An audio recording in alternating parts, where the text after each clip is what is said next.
Hello everyone. Today video lecture we will discuss about the Westland in with full description and the all 5 chapters of the Westland. Westland was published in 1922 and it depicts about the sterility of the modern world after the World War I.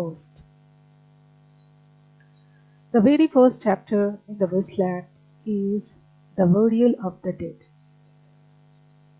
So let's continue with the burial of the dead and we will discuss all 5 chapters and then you will able to understand and with a very clear point of view what does it means. So let's start.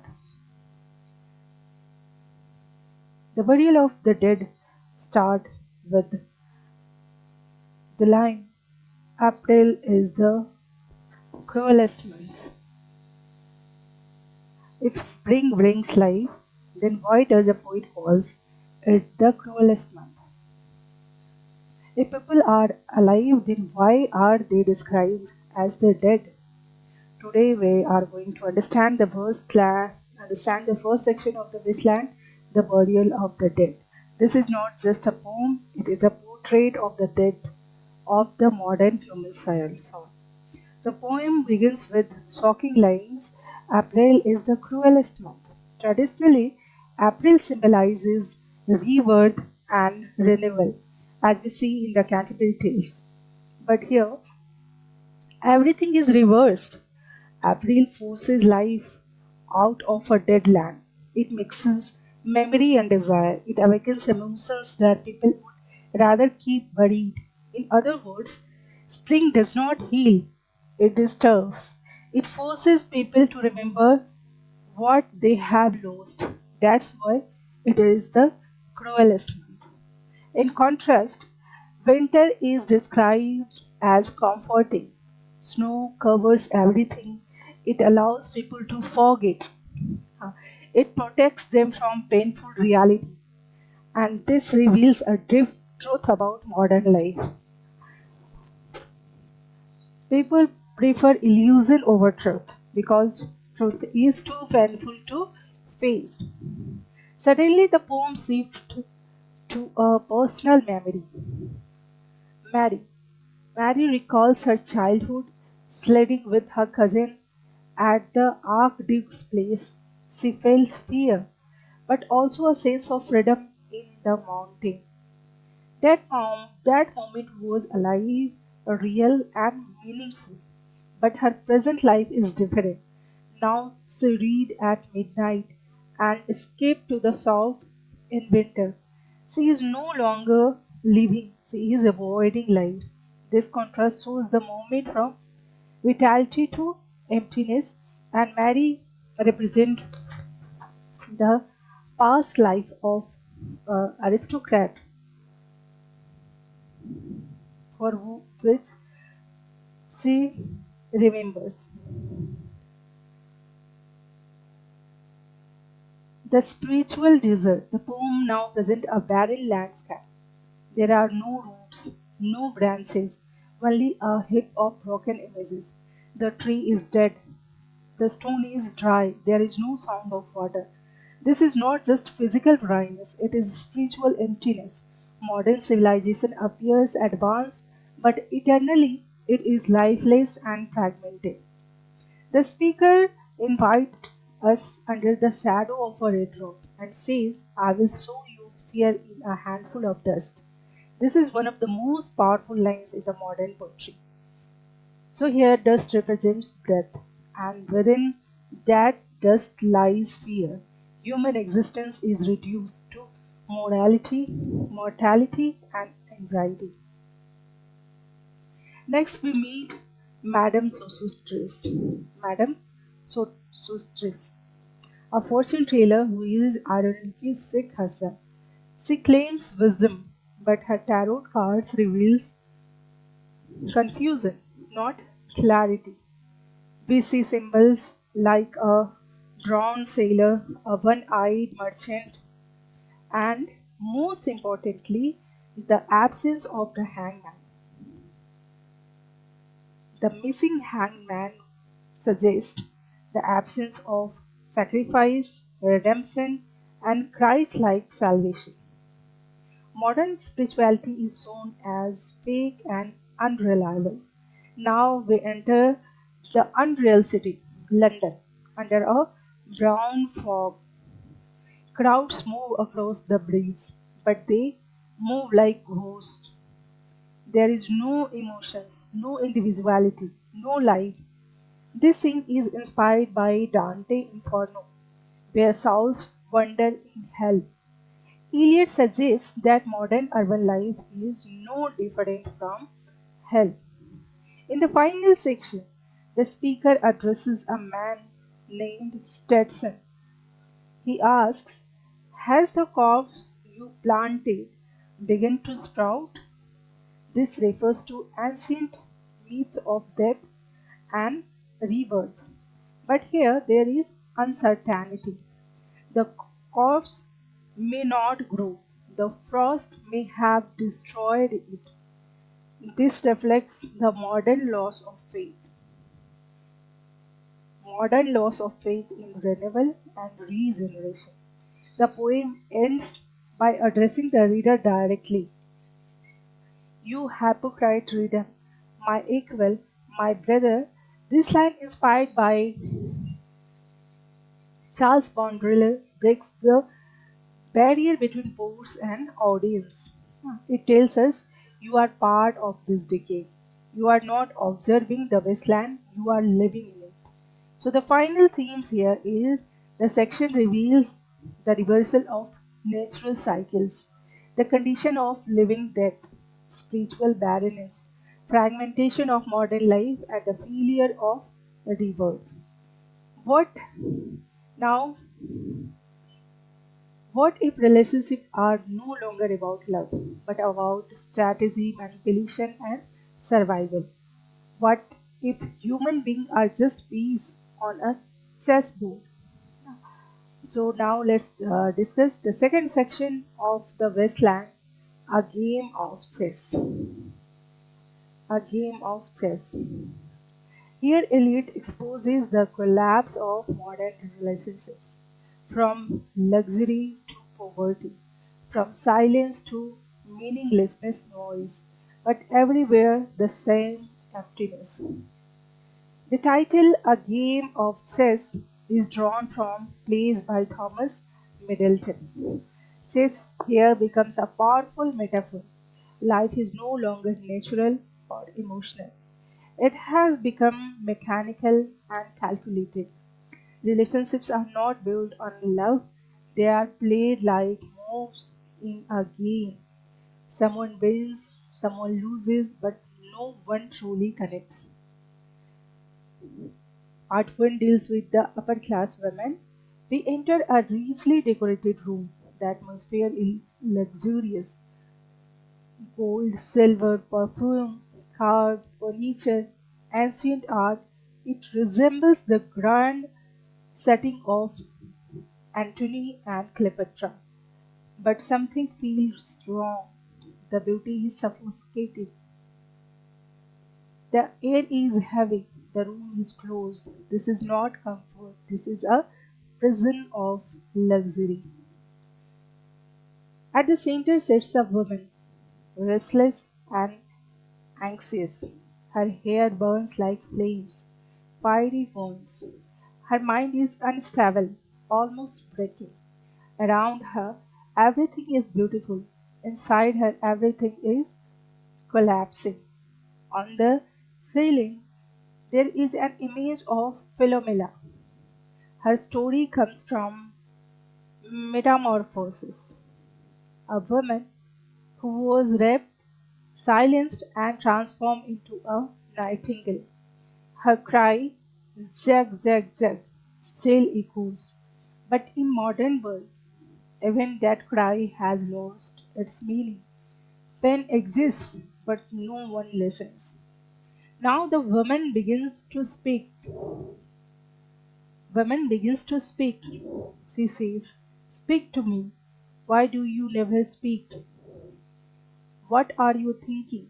What shall I do now?" Her voice is full of anxiety, fear, and desperation. But the man sitting with her remains silent. Inside his mind, there is only one thought: we are in Rat's Alley, where the dead men lose their bones. This is not a relationship, this is emotional death. He repeats a line from The Tempest: "Those are pearls that were his eyes." It suggests transformation, but here it feels like decay. In the upper class, there is a wealth but no warmth. There is beauty but no connection. Communication has collapsed. Desire has become sterile. Luxury cannot hide spiritual emptiness. Shift, the scene shift in part 2, the lower class pub. Now the scene shifts completely. We move from a palace like room to a noisy pub. Here the two women are talking casually. The main subject is Lil. Lil's story. Two women gossiping. Lil's husband Albert is returning from war, specifically the impact of World War First. But instead of excitement, there is anxiety. Lil has taken abortion pills repeatedly. Her health is ruined. Her teeth are gone. Her body is weak. She looks much older than she is. Her friend criticizes her. "You ought to be ashamed to look so old." But Lil replies helplessly, "It's those pills I took." This is not just physical damage, this is the cost of survival in a broken society. Throughout this scene, a voice interrupts again and again. "Hurry up, please, it's time." It is the bartender calling closing time. But symbolically, it is something much deeper. Time is running out, life is closing, death is approaching. The section ends with a haunting farewell. "Good night, ladies, good night." This echoes the voice of Ophelia from Hamlet. Ophelia represents madness, emotional breakdown, and drowning. Her voice here suggests that women, modern women, too are collapsing under pressure.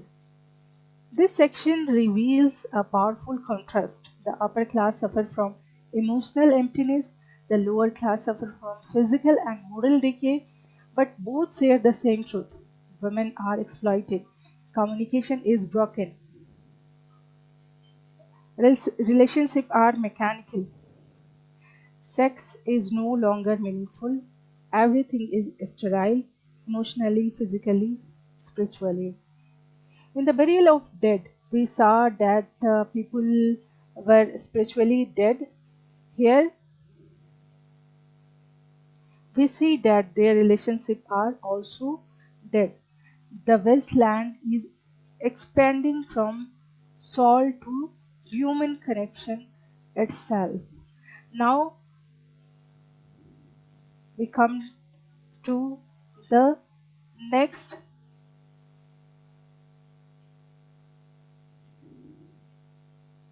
work, the fire sermon.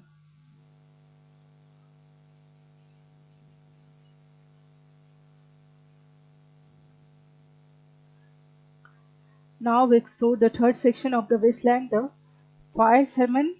Here Eliot shows a world that is not only barren but consumed by inner fire.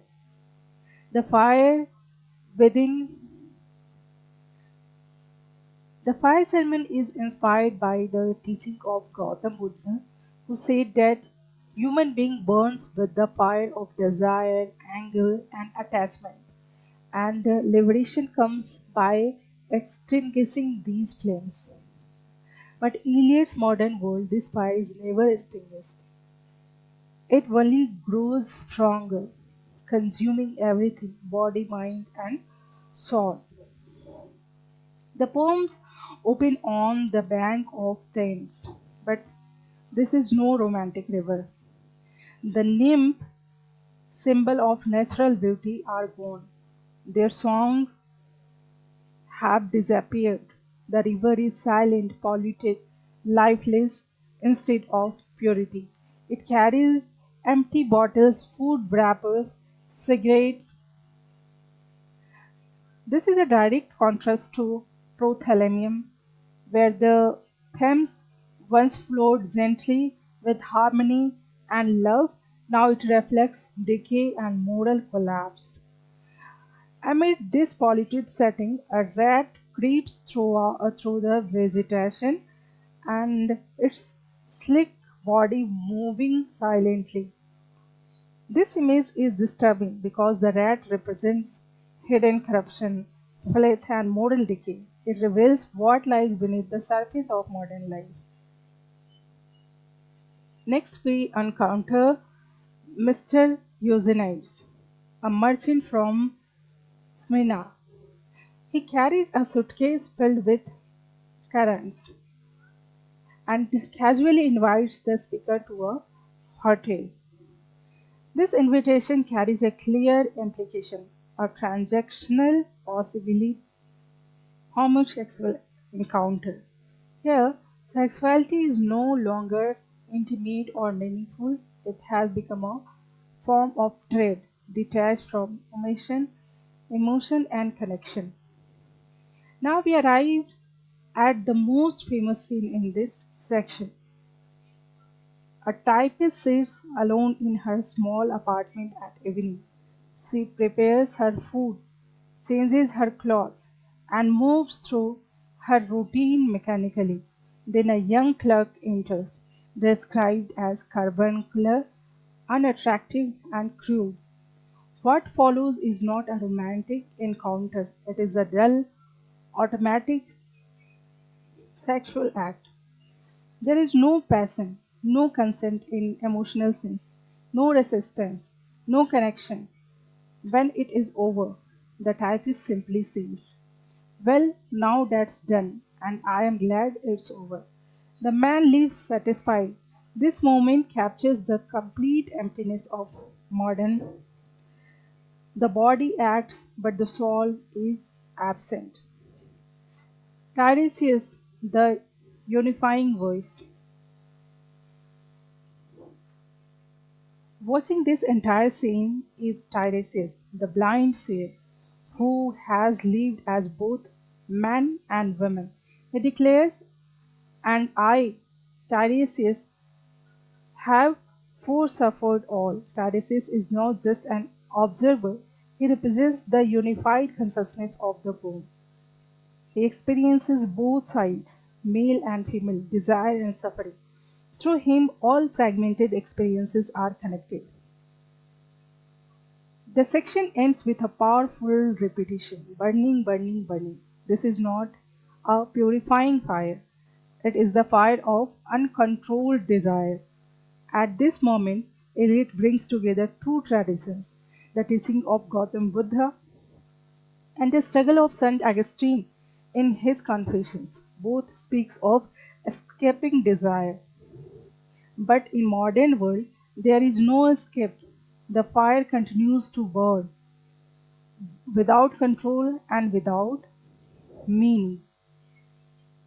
This section reveals the mechanization of sexuality, the loss of love and intimacy, the degradation of nature, and the spread of moral corruption. It produces emptiness. And what is the connection to the previous section? In Burial of Dead, we saw spiritual death. In Game of Chess, we saw the death of relationships. And here, in Fire Summon, we witness the corruption of desire itself. The wasteland now complete. Soul, relationships, and body are all equally broken. So now ask yourself, are you controlling our desire, or Are they controlling us? Because in Eliot world, the fire does not purify, it consumes until nothing is left but ash. Now move to the next chapter. What if death is not just an end, but a form of cleansing? What if the very thing we fear the most become the only escape from the meaningless life? Today we explore the shortest yet one of the most powerful section of the wasteland, death by water. In just 10 lines, Eliot delivers a warning and possibility of redemption. Death by water sounds simple, death caused by water. But here, water carries a double meaning. It destroys life, yet it also has the power to cleanse and renew. This section fulfills the earlier warning, fear death by water. But Eliot goes further. He asks us not just to fear it, but to understand it.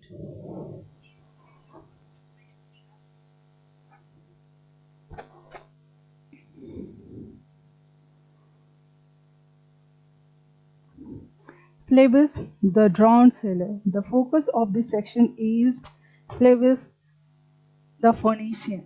He is the drowned Phoenician sailor foretold earlier in the poem by Madame Sosostris. She has been dead for 2 weeks, lost in the depths of the sea. And what has he forgotten? The cries of the seagulls, the movement of the waves, and the most importantly, the profit and loss. All the concerns of his merchant life have disappeared. End of materialism. Flavius was a trader, a man driven by business and calculation. But in death, none of that matters anymore. Profit and loss is erased.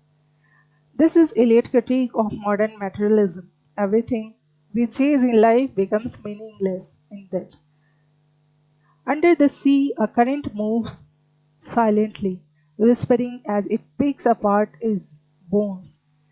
He rises and falls with water, passing through the stages of life, youth, maturity, old age, all in a single motion.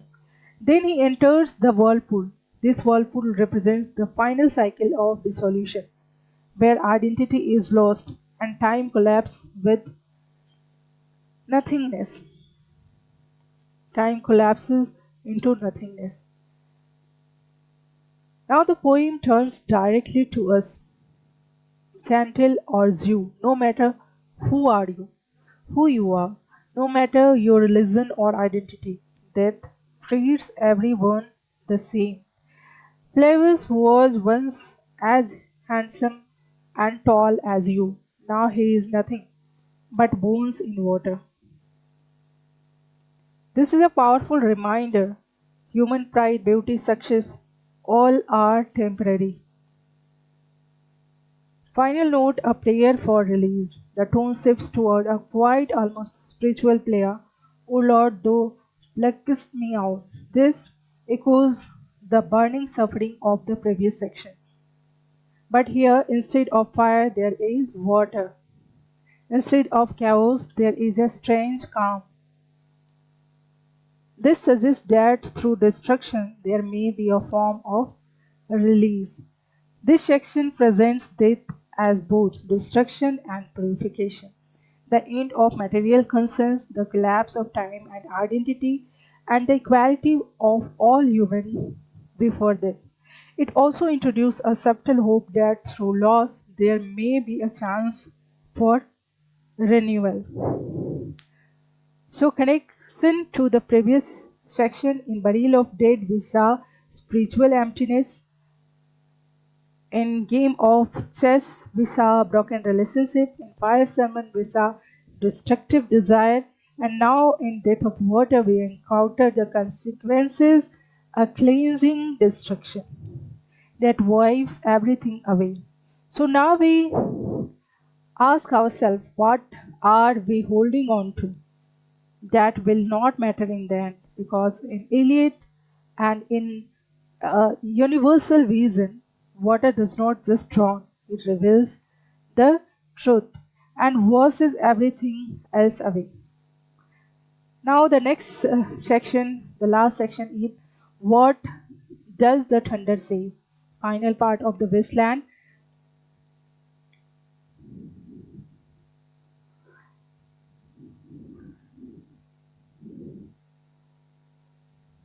When everything collapses, when the land is dry, when the soul is empty, is there still a voice that can guide us?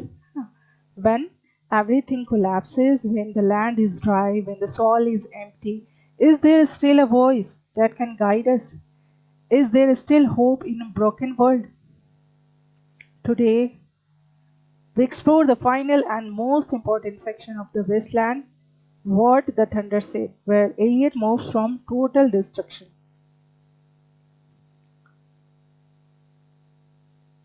a world of agony. This section begins with intense suffering, sweaty face under red torchlight, frozen silence in empty gardens, pain among rocks and barren places. Voices cried out, voices cry out, echoing through prisons and palaces alike. Then comes a powerful realization. He who was living is now dead.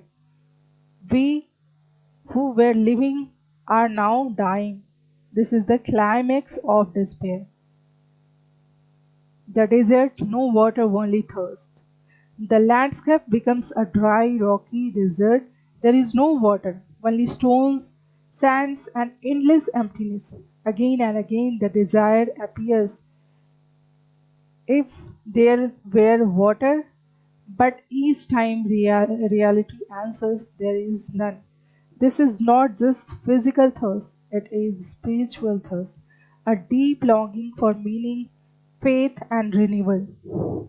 The journey, the mysterious thirst. Now, the poem presents a journey. Two figures walk together, yet there is a strange feeling. Someone else is present. Who is the third who walks away beside you? This moment echoes Jesus Christ and the Emmaus journey, where Christ walked with his disciple after resurrection.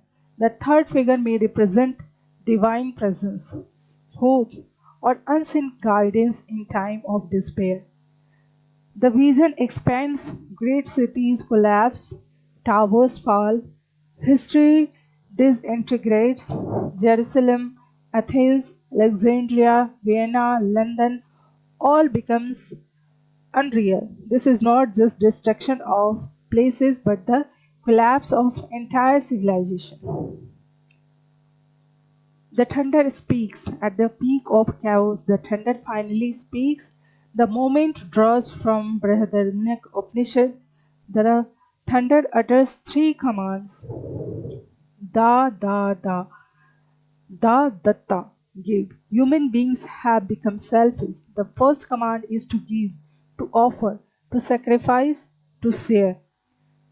The second, dayadham, compassion. Modern individuals are trapped in isolation. I have heard the key turn in the door. We are locked inside ourselves. The second command is to feel compassion, to understand others' suffering. The third is damyata, self-control. Desire has gone out of control. But when discipline is practiced, balance returns. The boat responded gaily. The third command is self-control, mastery over one's impulses.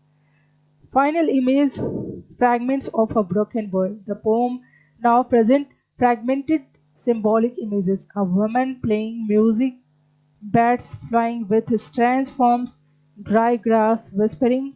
These are not complete scene, they are broken pieces of reality. The Fisher King, possibility of healing. At the end appears Fisher King, the wounded king whose land is barren. He sits by the sword and asks, shall I at least set my lands in order?